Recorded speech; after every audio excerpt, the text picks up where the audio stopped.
Sports and religion are one and the same. On Sundays, masses fill the stadiums and arenas, while fans of Jesus are crowding into the pews.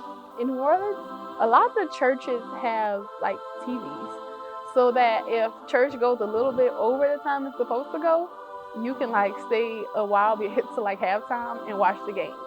That's how influential like football is in New Orleans. Like the pastor knows that if everybody not in the congregation, they somewhere watching the Saints game. So why they might as well be in the church. So you have TVs in the church.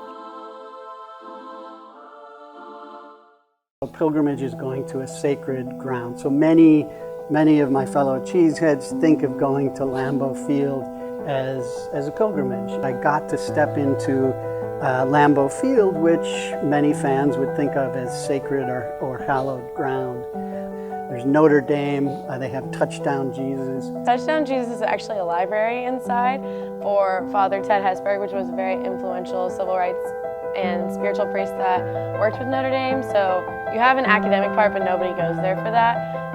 But there is a reflection pool in front of Touchdown Jesus. So despite the fact that people go there as a superstition, like I'll always pray to Touchdown Jesus that we score and that we win. Like people go there for superstitions, but it really is a reverent area. So it's peaceful and quiet, but everybody knows the real reason you're there is praying for a win. The Predator Stadium has a large radio tower attached to the stadium that kind of looks like a spire on a church. And then you have the people, they all filter in through the same front entrance and they all filter out through the same exit.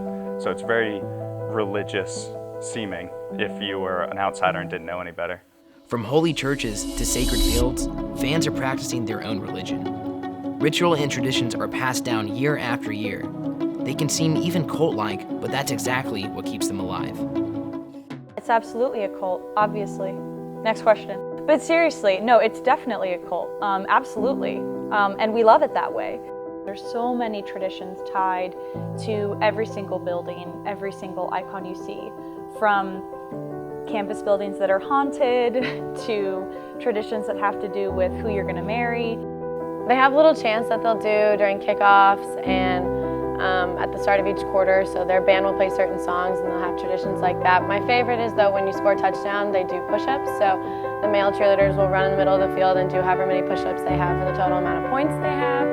Or fans will actually lift their student section up and do push-ups like in the stands. The catfish that they throw on the ice started in the early 2000s when they were playing Detroit, and it's a direct copy of the octopus that Detroit throws, but it's continued on ever since to the point where in recent playoffs there's been so many catfish thrown on the ice that the NHL and the coaches and the players have had to ask the fans to not throw as many or to officially stop throwing them. Catfish number 5, I think, on the ice. Yeah, Matt Collin just looked down as he saw something towards, and another catfish finds its way. We don't have cheerleaders, we have yell leaders because we don't need cheerleaders because the entire student section is the cheerleaders, is what we say. And so we don't do cheers, we do yells.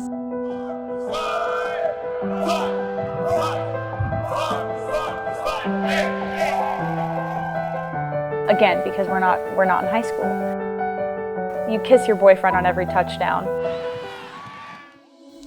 Each team has its own traditions, but fans themselves stick to their certain game day rituals as if it's a holy doctrine. I like to get there about 2 hours before, go and get some drinks, bite to eat, and then show up about 5 minutes before warm-up ends.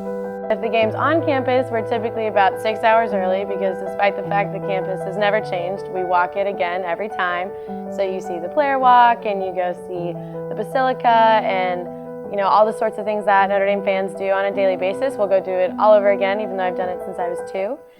Some fans go beyond these game day rules. Some are superstitious. And we would have all kinds of superstitions. I mean, there's, the way you sit. So if somebody's sitting in one particular place and then they get up and the team starts doing badly, we tell them to sit down. I don't believe in it, but I still do it. Game day. So this is where the superstition comes in. I have to do the same thing each game day. I have to eat food before. I have to sit in my same spot in bed since I've been here. But if I'm at home, I have like my spot on the sofa back home where me and my mom are all sitting like our same spots all the time. I don't wear Saints gear during the game, not at all, because I wore it once. Like I used to wear it before, but like one time I wore it and we lost. I was like, so I'm not doing this, and I stopped wearing it, so now I just wear my PJs to watch the game. I am very superstitious when it comes to football. If I do one thing wrong, the whole thing is knocked off. Superstitions are simply that. They're interesting and they're fun, but they don't work. Even so, people still do them. When superstitions don't work, fans will pray. There's been multiple games where I'm watching the Predators on TV and I'm sitting there like leaning forward a little bit in my chair just waiting for them to score a goal. Yes, I do pray for miracles. The 1980 Miracle on Ice where the U.S. played Russia in the Olympics. So, 5 seconds left in the game. Do you believe in miracles? Yes! What we say is a miracle like that is not a miracle. It's a very, very unlikely circumstance. Fans are superstitious, pray for miracles, and worship their favorite players, just like fans of Jesus. They do this for the love of their team and their community. You're part of a social group, and a lot of scholars who study religion talk about kind of the social function of religion. You can say the same thing about sports. My family are like huge Saints fans, not everybody, but for the most part, like we're diehard every Sunday in front of the TV. My dad was actually on the Saints practice team before he died, so that's another big reason. And they were like a big part of paying for his like funeral, and they also like donated a lot of money to me and my brother after. During Katrina, the Superdome served as a shelter. Like many people stayed in there, many people were sick and like died because of like the stuff that was in the water and stuff like they went through. So like honestly, if I was to say, I believe those spirits are with us during each game day. And most people say that's like kind of what helped Gleason have that punt block. Like that was those spirits like coming up and like, you know, just like we home, like this is our home, like we're not going nowhere. Katrina ain't stopping us, like this is us. When you in the dome, you feel that. Religion gives the world meaning and a purpose.